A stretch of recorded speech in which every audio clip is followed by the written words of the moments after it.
Hello YouTuber family, કેમ છો સૌને? ગુડ મોર્નિંગ, જય શ્રી કૃષ્ણ. જો હા શું સુગંધ આવે. આ ધનુ વાળ હું ગાડી રહીશું. મસ્ત માથું ઉડ્યું છે આજે. પપ્પાએ ના કહે ને તને જેની કોને કહે હે ને વાળ ખુલ્લા રાખ્યા ને તારા મસ્ત લાગે. અને કાલ રાતે તો વાળ ખુલ્લા રાખીને બેસી હતી. મને કે પપ્પા હું કેવી લાગુ. અને હા સરસ મજાની મેંગો કેરી શું નામ મેંગો આઈસ્ક્રીમ રેડી થઈ ગઈ છે ચકાચક. આઠ કાલા રુચિતાએ મસ્ત બનાવી હતી. એની રેસીપી હું તમારા જોડે આજના વિડીયોમાં આવશે ને. Good afternoon. આજે આપણે બનાવીશું મેંગો આઈસ્ક્રીમ, મેંગો કુલ્ફી, જે ફોર્મમાં ખાવ એ બને.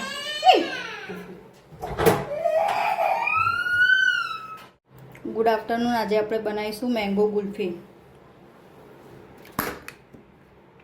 એના માટે મેં એક વાટકી દૂધ, એક નાની વાટકી દૂધ, એમાં જે આપણે કસ્ટર્ડ એડ કરીશું, પછી સહેજ માવો, 2 ચમચી ખાંડ, સહેજ કેસર લઈશું. એક મેં પેન મૂકી દીધી છે. હવે એમાં આપણે 1 વાટકી દૂધ ઉકળવા મૂકીશું.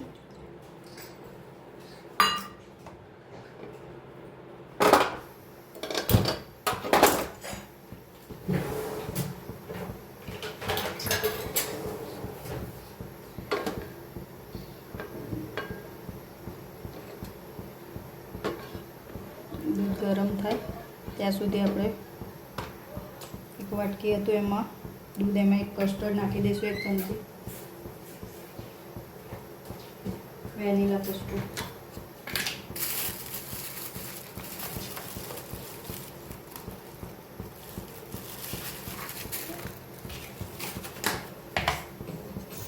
મસ્ત વેનીલા કસ્ટર્ડ નાખ્યું, મિક્સ કરી લઈશું.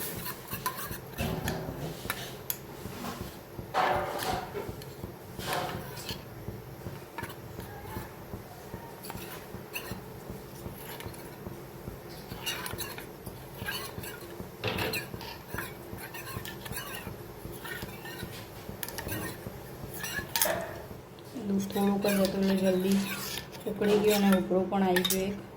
ફૂલ ફેટ લેશો દૂધ, એમાં તમને થોડી વધારે મજા આવશે. અને મેં ત્યાં કેસર કેરી હજી માર્કેટમાં ખાસ જોવા ક્યાંય મળી હતી. કેસર કેરી ના નથી, એટલે અમે અમારે જે અહીંયા મહેસાણા મળે એ કેરીથી જ આપણે મેંગો કુલ્ફી બનાવીશું. અમે ધોઈને લઈ લીધી છે અને એની અંદરથી મસ્ત આવી રીતે ગોટલું કાઢી દીધું છે.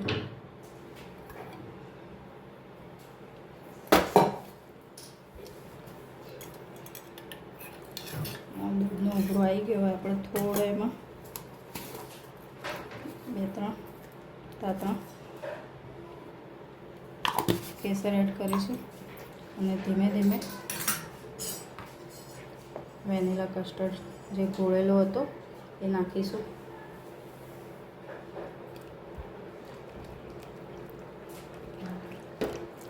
હલાવતા જવાનું, ને તો અંદર લમ્સ જેવા પડશે.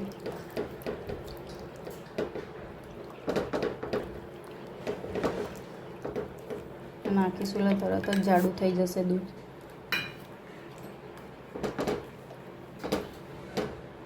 ધીમે ધીમે હલાવતા રહેવાનું.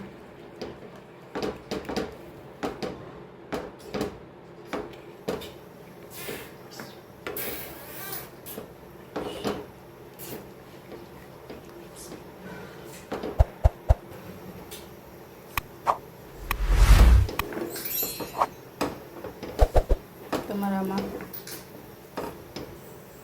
કેરીનો પલ્પ નાખવો હોય તો પણ નાખી શકો છો.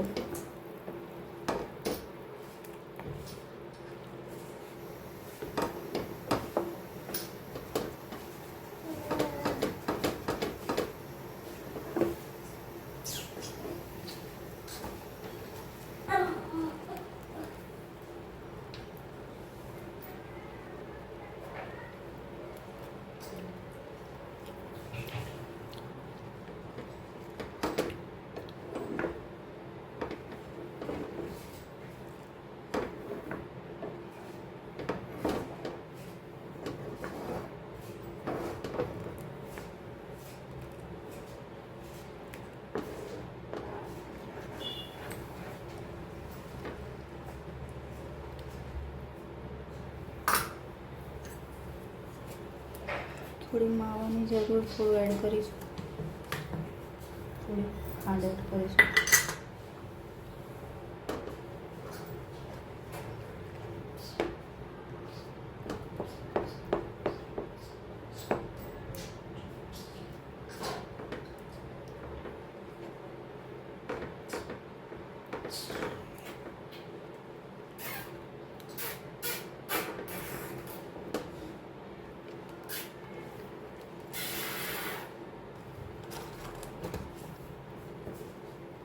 ભૂલી ગઈ. ચલો હવે આપણે એને ઠંડુ પડવા દઈએ. ગેસ બંધ કરી દીધો. આજે આપણે એને ક્રશ નહીં કરીશું, થીક ફોર્મમાં જ રહેવા દઈશું. ગુલ્ફી બનાવવાની હતી એટલે આપણે એને ક્રશ કરીને એડ કર્યું, એટલે માવો મોઢામાં ના આવે, ક્રન્ચીસ છૂટું ના પડી જાય. આજે આમને ડાયરેક્ટ જ નાખીશું, જોઈએ કેવું રહે. ચલો ઠંડુ પડે એટલે તમને કેરીમાં નાખીને પછી એડ કરીને બતાવું. બસ આ મિશ્રણ એકદમ ઠંડુ થઈ ગયું. હવે એને કેરીમાં ભરી દઈએ.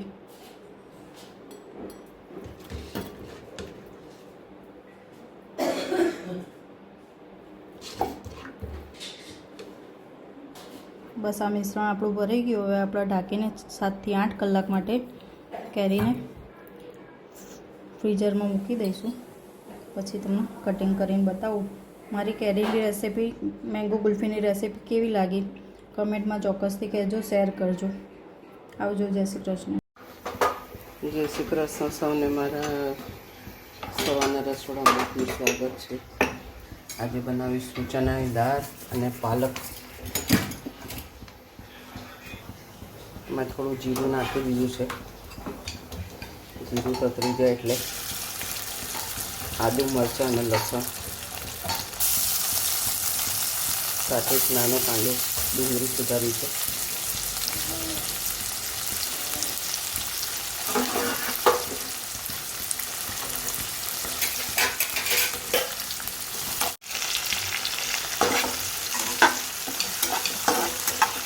થોડી ડુંગળી ટ્રાન્સપરન્ટ થાય એટલે આપણે મસાલા કરીએ.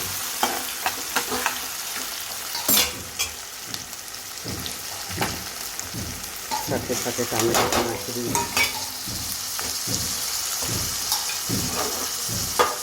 સ્વાદ અનુસાર મીઠું,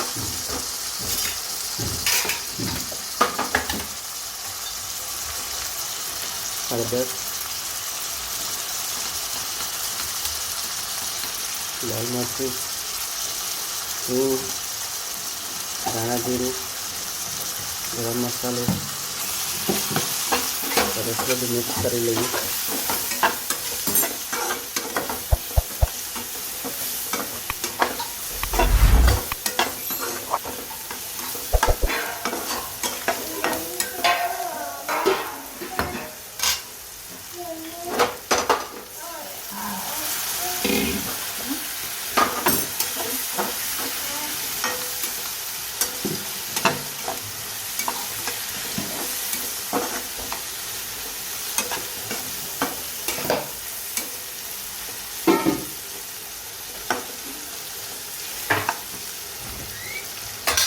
સાથે સાથે પાલક પર નાખી દઈએ.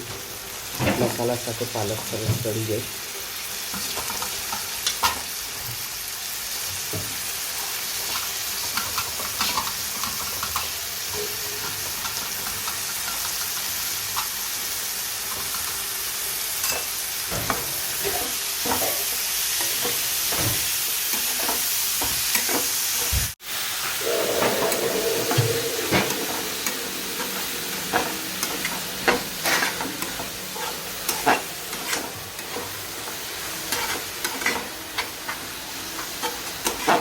પાલક, ડુંગળી, ટામેટાં થોડું બધું ચડી જાય.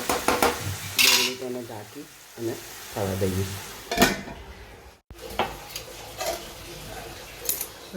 ચમચો ધીરે ધીરે અમારો મોબાઈલ બંધ થઈ જતો છે.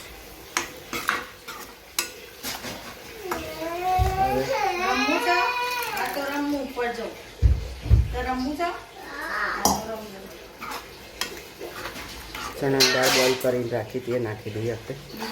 છૂટકો મારી નીકળી જજો સાથે.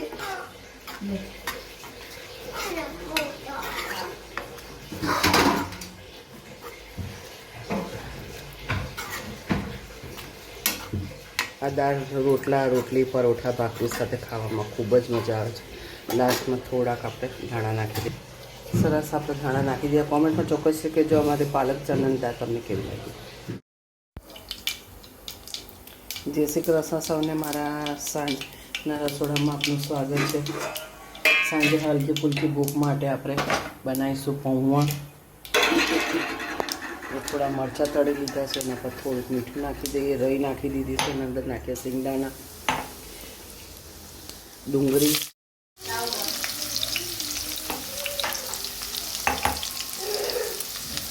થોડો નાખીએ લીંબુનો રસ. હા, બે ચમચી નાખી.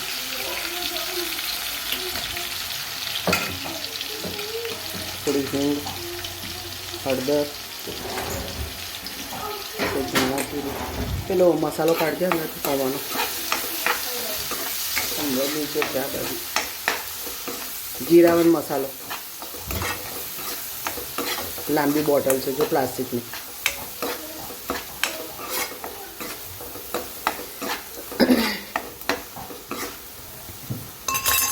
બટાકા નાખીએ.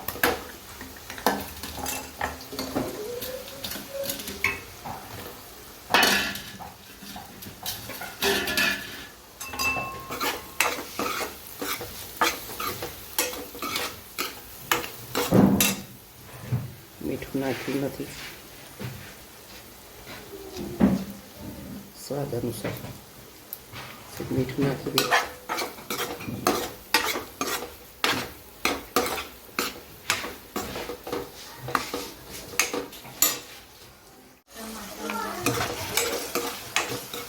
થોડું જરાક પાણી નાખ્યું એટલે મસાલો આપણો સરસ થઈ જાય.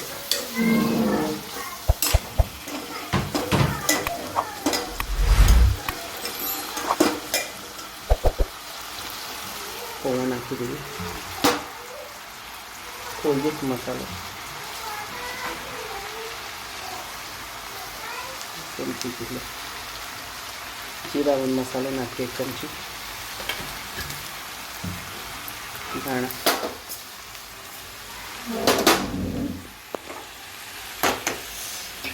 અહીંયાથી પકડ ને.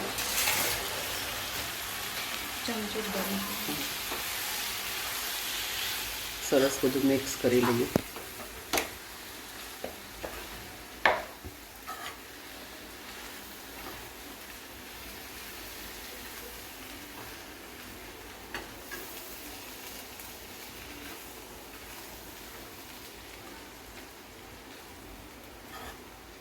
આજે સવારનું ખાસું બધું જમવાનું પડ્યું છે, તો મેં કીધું થોડા બટાકા પૌવા બનાવી દઈએ તો બધી વસ્તુ વપરાઈ જાય. દાળ પાલક ને બધું પડ્યું છે એટલે થોડું ઘણું પૌવા કરી દઈએ તો બધી વસ્તુ વપરાઈ જાય. સરસ આપણે વાતોમાં પૌવા સરસ વઘારી દીધા છે. કોમેન્ટમાં ચોક્કસથી કહેજો અમારા બટાકા પૌવા કેવા લાગે. ચલો ભાઈ, એસી છે ને કહીએ ને આજે કમ્પ્લીટ સર્વિસ કરાવી દીધું. બરાબર, પહેલાં કંઈક 450 રૂપિયા ભાવ કીધો હતો, પછી કે તમારું એસી 2 વર્ષથી સાફ નહીં કર્યું ને એટલે તમારે એસીના કેમિકલ વોશ કરાવવું પડશે. બધું ભાઈ કરો અત્યારે તો કેમિકલ વોશ કરીને ગયા ભાઈ. અને કુલિંગ તો સારું જ છે, કાલ કરતાં બધી સારું કુલિંગ આવી રહ્યું છે. અને ભાઈ એવું કીધું હતું કે 24 કલાક સુધી છે ને તમારે એસી ચાલુ નહીં કરવાનું. બધું આ માથે ટેન્શન આવી, રાત્રે ઊંઘું કરી રુચિ અત્યારે ચાલુ કરી દીધું છે 27 ઉપર. અને કુલિંગ કાલ કરતાં ઘણું સારું છે મને લાગ્યું. બરાબર, તમે જો વોશ ઘરે એસીઓનો સર્વિસ કરાવો ને તો પાણીથી જ કરાવજો, કેમિકલ વોશથી ના કરાવતા. તો હું હાજર નહોતો, મારી રુચિતાની મમ્મી હતા કે કેમિકલ વોશ કરીને મારો ફોન આવ્યો તો કશો વાંધો નહીં, કરાવી નાખો ભાઈ, તું રાજી થઈ જતા. કમ્પ્લીટ ક્લીન કરીને ગયા છે. બરાબર, બાકી વર્ષે એને પાણીથી વોશ કરવું જરૂરી છે. શું કેવું બબુ? ચલો ભાઈ, 10:30 વાગ્યા છે. ઢીંગલા ક્યાં હોય બિહાડીનું? ઢીંગલા નીચે કઈ કરતો સારું જરૂર નજર નહીં ગઈ. સારું છે. તને ખબર ઓ બોલો ભાઈ, કેમ કલી મારી ધન નેલ પોલિશ ક્યાં મૂકી હતી દેખાય એવી. મેં તો આ ઢીંગલા નીચે નજર નહીં ગઈ. તો નજર હું ના જાય લગાવીને બેઠી ગઈ આદિકો. ચલો હવે અત્યારે બટાકા પૌવા બનાવી અને સવારની પાપની કઢી. બટાકા આપણે ઓછા ભાવે છે અત્યારે ધનવી પણ મારા જોડે જમશા. બેટો જમવાનું ને ચર્ચા કરીએ.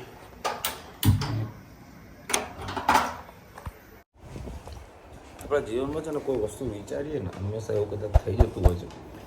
હું અમદાવાદથી નીકળ્યો ને તો હું જસ્ટ મગજમાં એવું વિચારતો હતો બધું આગળની જે મારી ગાડીની જે લાઇટ આવે બરાબર ફોક્સની લાઇટ આવે એ તો કદાચ બગડી જાય તો એના માટે કંઈક એક્સ્ટ્રા બોરો લાઇટ રાખું કારણ કે ગાડીને કદાચ વરસ થઈ ગયું છે બરાબર લાઇટ મૂકું. આજે જ બગડી ગઈ. અને આ મનમાં વિચાર્યું જ હતું કારણ કે મારા અલ્ટોમાં 2-3 વખત આવું રીતે થયેલું છે બરાબર અને ઘણી વખત થોડો હેરાન પણ થયેલો હતો થઈ જશે તો વિચારતો હતો. અને હાઈવે પર પહોંચ્યો એમાં લાઇટ થઈ ગઈ બંધ બે બાજુ. ડીપર લાઇટ ચાલુ થાય ડીપર આમ પકડીને રાખ્યો તો લાઇટ ચાલુ થાય. મેં કીધું આ કદાચ ગાડીમાં કદાચ હેંગ થઈ ગયું હોય કારણ કે અમુક ટાઈમ મારા સિસ્ટમ છે હેંગ થઈ જાય છે એટલે ગાડી મેં બ્રેક મારી અને ગાડીને 20 સેકન્ડ માટે ગાડી બંધ કરી પછી મેં ચાલુ કરી તો લાઇટ ચાલુ ના થાય. પછી આઈડિયા આવ્યો કે ભાઈ ભૂલ મારી હતી કારણ કે રાતનો સમય એટલે ડીપર મારીને ગાડી હંકારવી પડે બરાબર. તો મારાથી જે એની જે સ્વિચ ખરી ને એ ઓટોને બદલે ઓફ થઈ ગઈ હતી.